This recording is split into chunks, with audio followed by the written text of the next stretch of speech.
வணக்கம், வாழ்க வளமுடன். சமீபத்தில் வலைத்தளங்களில் படித்த ஒரு நல்ல பதிவு. செல்லோ டேப் பார்த்துறீங்களா? நான் நிறைய யூஸ் பண்ணுவேன் இந்த லேபிள்லாம் ஓட்டுறதுக்கு.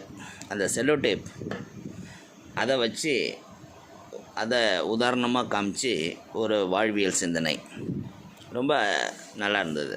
சின்னதாக சுருக்கமாக, அதாவது ஒரு செல்லோ டேப் நம்ம கடையிலேருந்து வாங்கிட்டு வரோம், ரைட்?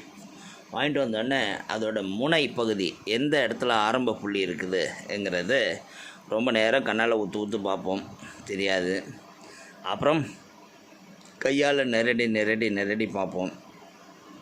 அப்படி நெரடி பார்க்கும்போது ஏதாவது ஒரு இடத்துல கை அந்த நெகம் ஸ்டக் ஆகும்.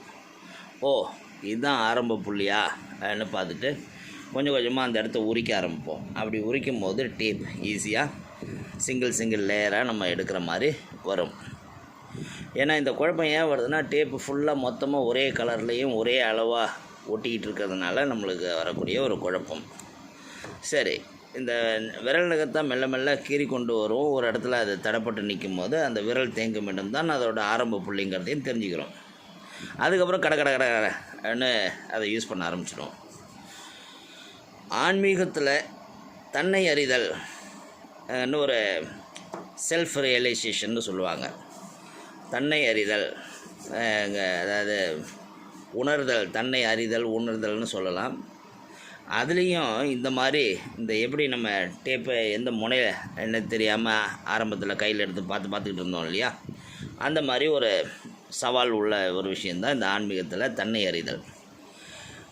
உன்னை நீ அறி என்ன அதை உணர்ந்தவங்க ஞானிகள் மகான்கள் நம்மளுக்கு ஈஸியாக சொல்லிவிடுவாங்க. உன்னை நீ அறிந்தால் உயரலாம்னு ஆன்மீகத்தில் சொல்லிட்டு போயிடுவாங்க. அது சொல்கிறது ரொம்ப ஈஸியாக இருக்கும். ஆனால் உணர வேண்டிய நமக்கோ அது எப்படி இருக்குங்கிற ஒரு மிகப்பெரிய கேள்வி. எப்படா நம்மளால் தெரிஞ்சுக்கிறது நம்மளே என்னை பற்றி நான் அது எங்கிருந்து தொடங்க வேண்டும் நான் அறியறதுக்கு தேடுபவர்கள் ரொம்ப கஷ்டப்பட்டுட்டு இருப்பாங்க. பெரிய சவாலாக இருக்கும் அது. இந்த செல்லோ டேப்பில் எப்படி இடைவெளி இல்லாமல் நெருக்கமாக ஒட்டி வைத்திருப்பது போல் நாமும் இங்கே இடைவெளி இல்லாத பல எண்ணங்களால் ஒட்டப்பட்டுள்ளோம்.